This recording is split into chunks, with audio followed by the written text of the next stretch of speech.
Good evening and welcome to Tucker Carlson Tonight. My Block, My Hood, My City is a nonprofit organization in Chicago.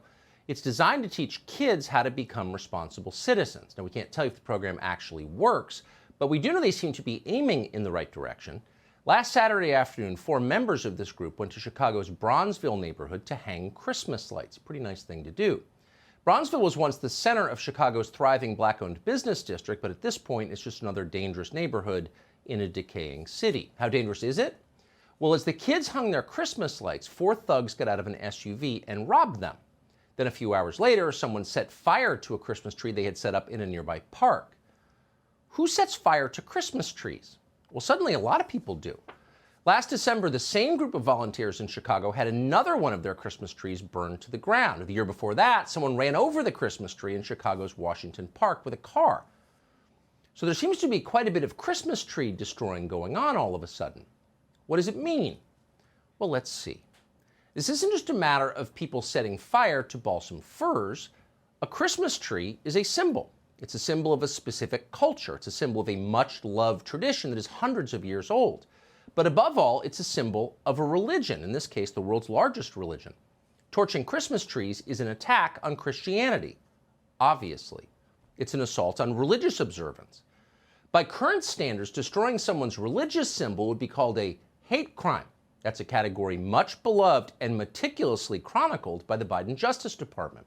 The DOJ can tell you precisely how many Qurans were burned last year in the United States, but they don't keep track of Christmas trees. Why is that? Well, because they could care less. Christopher Wray isn't dispatching a team of FBI agents to get to the bottom of Christmas arson. Merrick Garland is not going to issue a press release about it, trust us. The media, for their part, find the whole thing hilarious. After a Christmas display was vandalized 3 years in a row in a park in Chicago, most recently this past weekend, CBS News produced this headline, quote, "Search on for Grinch who burned down Christmas tree."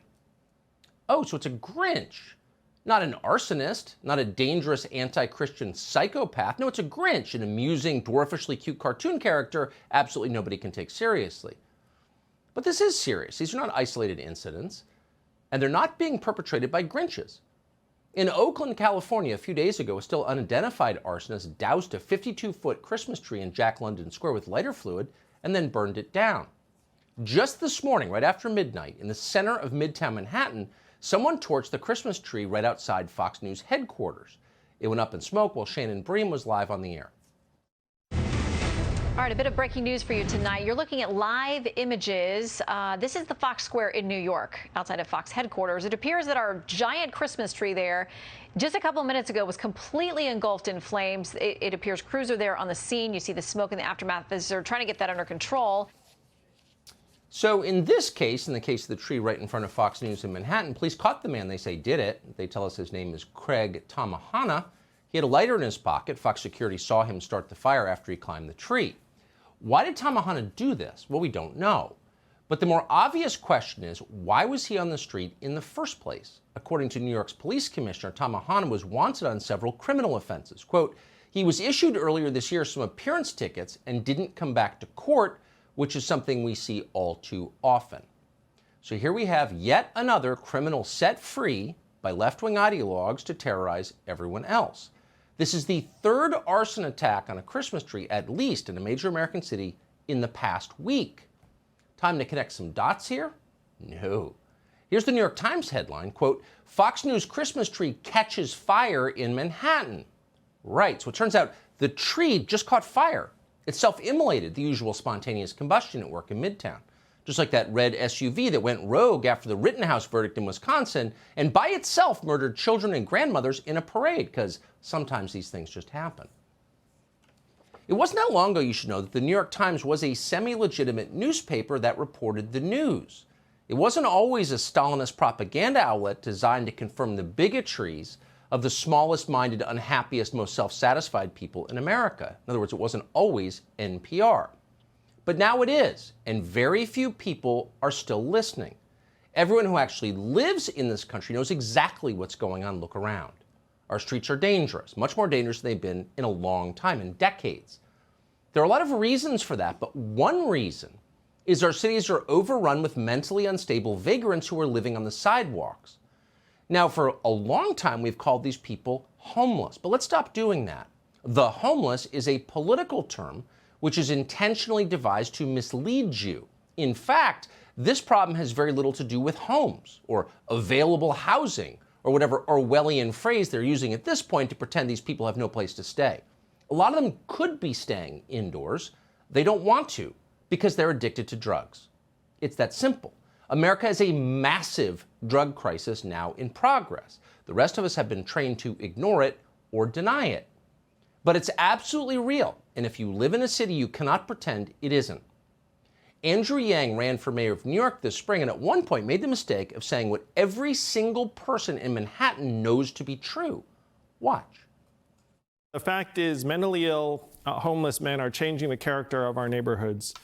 A woman my wife Ellen is friends with in her mom group in Hell's Kitchen was punched in the face by a mentally ill man. Sent a picture of her bruised face around the mom group, spread like wildfire. This is happening in New York City, and we're not talking enough about it. Families are leaving as a result. In East Harlem, the neighborhood has been changed. Upper West Side, the neighborhood has been changed.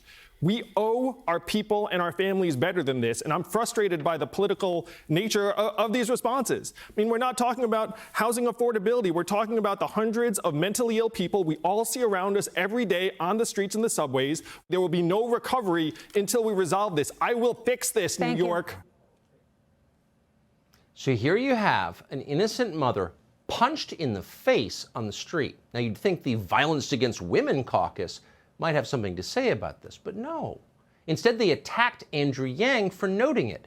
Andrew Yang's comments about mental illness are deeply offensive, barked Teen Vogue, which is an even stupider version of the New York Times.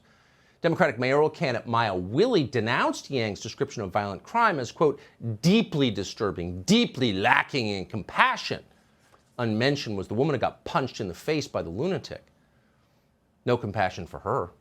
Violence against women doesn't count when it's the homeless committing it.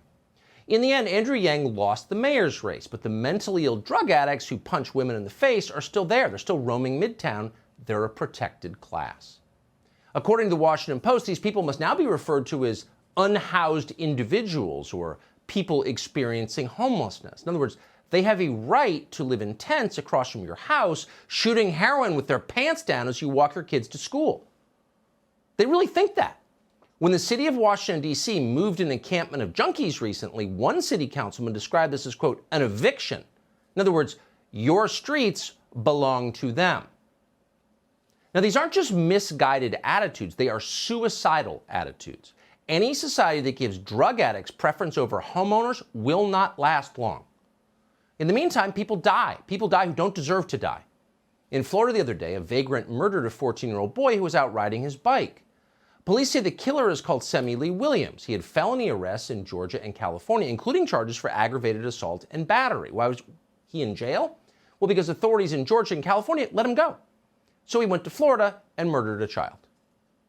He appears to be a homeless drifter spending most of his time in the streets of Miami. The incident itself appears to be a completely random act.